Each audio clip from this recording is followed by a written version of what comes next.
Bonsoir, bonsoir à tous. J'espère que vous allez bien, que vous avez passé ces quelques jours dans la paix et dans la grâce du Seigneur, que Dieu vous a accordé grâce et miséricorde.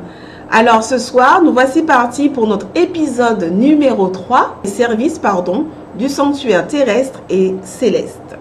Alors rappelez-vous, la dernière fois, nous avons abordé la question des services du sanctuaire céleste.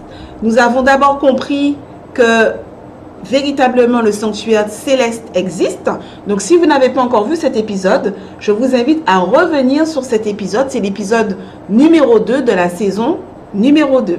Donc nous avons compris que il était très important pour nous de comprendre aujourd'hui parce que c'est ce qui donne du sens. Si le sanctuaire terrestre était tout simplement lié au passé, qui n'avait plus d'importance pour nous aujourd'hui, il n'y aurait pas effectivement d'intérêt de pouvoir l'étudier. En revanche, nous avons compris la dernière fois, donc c'est pour cela que je vous invite à revisionner si vous n'avez pas bien saisi, ou à visionner si vous ne l'avez pas encore fait, que la Bible atteste véritablement de l'existence du véritable tabernacle qui n'a pas été fait de main d'homme et qui existe dans le ciel. Et pour cela, nous avons listé, nous avons lu ensemble tous les textes, en tout cas les textes principaux vraiment, qui en attestent et qui expliquent bien cela. Alors ce soir, nous avons également compris la dernière fois, rappelez-vous que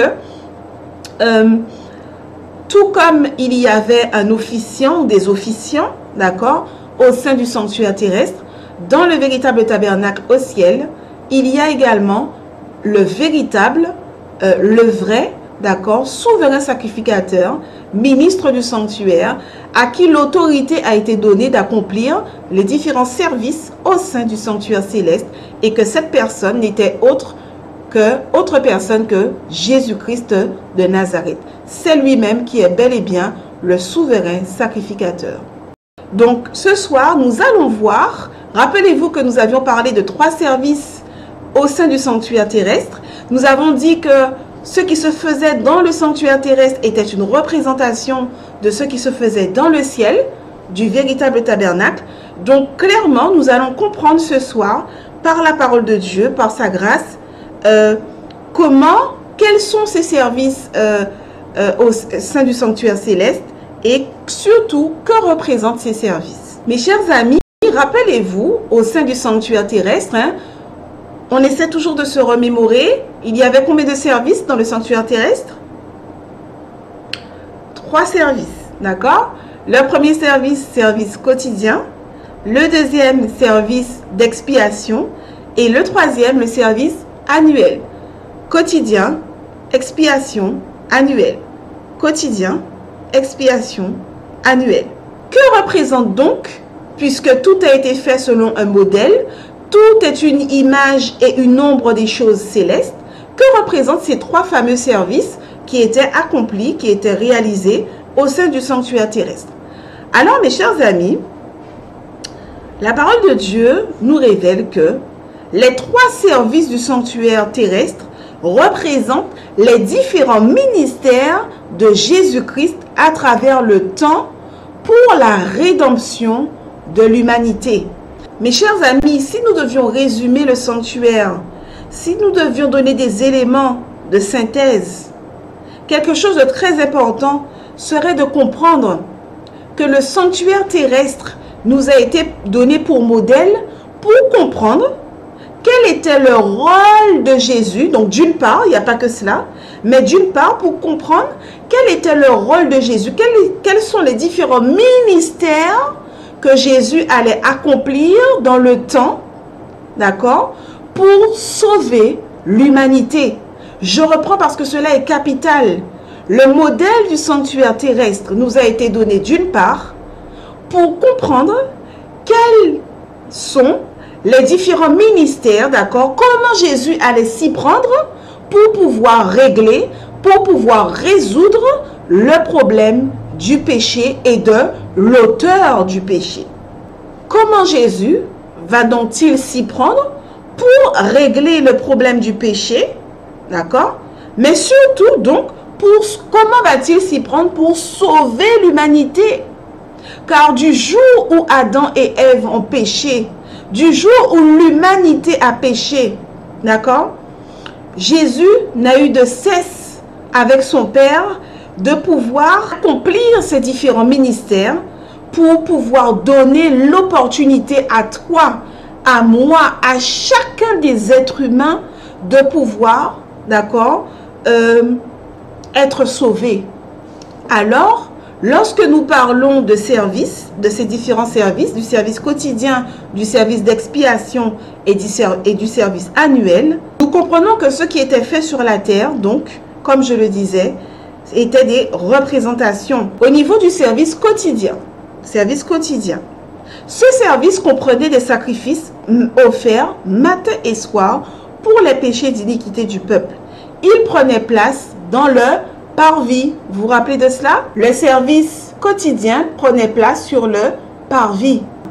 Autel des sacrifices, cuve d'airain. Ce service-là, mes chers amis, très important, préfigure la mort de Christ. C'est-à-dire que le service quotidien, vous vous rappelez, il s'agissait d'un agneau qui était offert en sacrifice matin, qui était offert en sacrifice matin et soir, pour demander pardon à Dieu pour les péchés inconscients du peuple. Car à partir du moment où Adam a péché, en Adam, c'est toute l'humanité qui a péché, parce que Adam était le représentant de l'humanité. Et donc, une fois que Adam avait péché, alors tous les êtres humains, vous et moi, nous sommes nés, d'accord, nous naissons sous la puissance dominatrice, d'accord, du péché. Nous naissons donc pécheurs. Et donc, parce que nous sommes pécheurs et que nous naissons pécheurs, il nous arrive, vous et moi, de pécher de manière involontaire, inconsciente, sans même s'en rendre compte. Donc, l'objectif, en fait, de cet agneau qui était sacrifié matin et soir, était de demander pardon à Dieu pour les péchés inconscients du peuple, les péchés involontaires du peuple. Alors, que signifie, selon la parole de Dieu, ce fameux sacrifice qui était réalisé, qui était accompli sur l'autel des sacrifices? Ce service, mes chers amis, préfigurait, c'est-à-dire représentait la mort de Jésus-Christ lui-même à la croix. Le service quotidien qui était accompli par Moïse, Aaron, les sacrificateurs quotidiennement, d'accord, était la représentation, cet agneau représentait Jésus-Christ lui-même qui allait offrir sa vie, d'accord, en sacrifice sur une croix. Il s'agit donc de la représentation de la mort de Jésus à la croix, l'agneau de Dieu qui efface, le péché de l'humanité. Christ a pris sur lui notre nature humaine. Il n'est pas venu en tant que roi des rois, en tant que prince, alors qu'il est.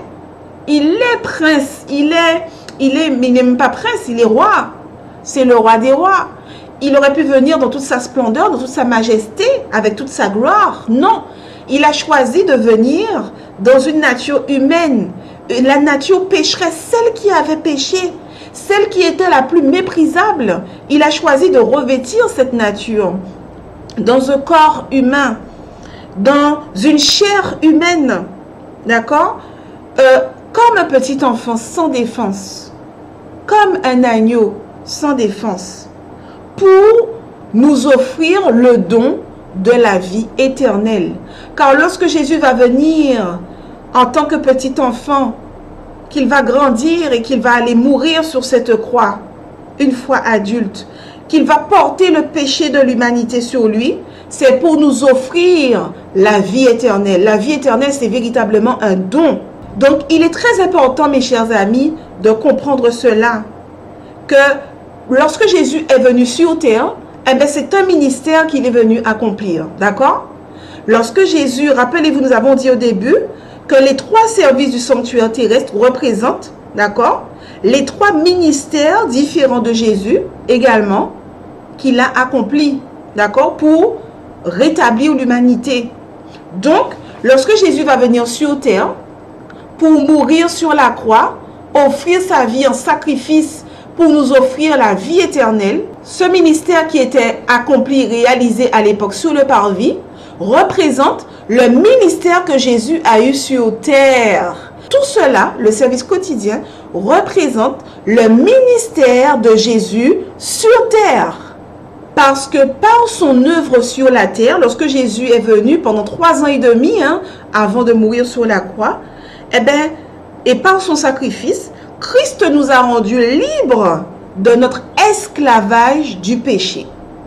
Christ nous a rendus libres de notre esclavage du péché. Et lorsque Jésus est venu sur terre, qu'il a offert sa vie sur cette croix, qu'il s'est offert en sacrifice comme un agneau sur cette croix, d'accord? Autel des sacrifices représente la croix, représente le sacrifice de Jésus à la croix, l'autel des sacrifices, d'accord? Donc, Jésus, en fait, est venu nous rendre libres de l'esclavage du péché. Sans le sacrifice de Jésus, nous aurions été condamnés. Par son incarnation, le fait que Jésus a changé de nature, il a changé sa nature, enfin il a délaissé qui il était pleinement, c'est-à-dire pleinement Dieu, pour devenir, d'accord, à ce moment-là, pleinement homme. Par son incarnation en tant qu'homme, il est devenu le premier de notre humanité restaurée. Car mes chers amis, c'est très important. Christ a vécu sur terre depuis sa naissance jusqu'à sa mort sur la croix, il n'a jamais péché. Et tous ceux qui affirment le contraire, d'accord, sont en désaccord pleinement avec la parole de Dieu. Christ a vécu une vie en tant qu'humain, en tant que pleinement homme, en ressentant les émotions comme nous, en étant fait de chair et de sang comme nous. Christ n'a jamais usé de pouvoir, de ses pouvoirs. Christ n'a jamais utilisé sa divinité. Christ a tout vécu en tant qu'humain et Christ a tout vécu en tant qu'humain. Donc, par cette vie sans péché, cette vie pure, cette vie sainte, cette vie saine, il est venu, il représente l'humanité restaurée. Alors, mes chers amis, soir et matin, Christ accepte de se limiter dans une nature humaine afin que nous soyons admis auprès de Dieu. Car le péché nous avait séparés de Dieu. À partir du moment où Adam a péché, nous sommes devenus les enfants de Satan. Mais, grâce au sacrifice de Jésus sur la croix, en lui, l'humanité a été restaurée. C'est-à-dire qu'en Jésus, nous pouvons, si nous l'acceptons, ne plus être soumis à la puissance du péché. Nous pouvons être délivrés de la puissance de l'esclavage du péché. Je vous invite à lire avec moi Romains chapitre 3, versets 24 à 25. Romains chapitre 3, versets 24 à 25. Et ils sont gratuitement justifiés par sa grâce, par le moyen de la rédemption qui est en Jésus-Christ. C'est lui que Dieu a destiné par son sang à être, pour ceux qui croiraient, victime propitiatoire, afin de montrer sa justice, parce qu'il avait laissé impunis les péchés commis auparavant, au temps de sa patience. Mes chers amis, nous lisons donc dans ce texte que c'est gratuitement, nous avons été gratuitement justifiés, d'accord, par la grâce de Dieu, par la grâce de Jésus. Autrement dit, si nous devons tout emboîter, d'accord, c'est comme des pièces de puzzle. Si nous devons emboîter les différents éléments, nous comprenons que le service quotidien qui se réalisait sur le parvis représente quoi? Le ministère de Jésus sur terre. Et le ministère de Jésus sur terre n'est autre, selon ce que nous venons de lire dans Romains 3, versets 24 et 25, que nous avons été justifiés. Il s'agit de la justification par la foi. Autrement dit, ce qui se passait, le modèle du service quotidien sur la terre, était la représentation de ce que Jésus allait faire, c'est-à-dire nous offrir le don de la vie éternelle, mourir sur cette croix sans péché, avoir la victoire sur le péché, d'accord? Et donc, cela représente le ministère de la justification par la foi.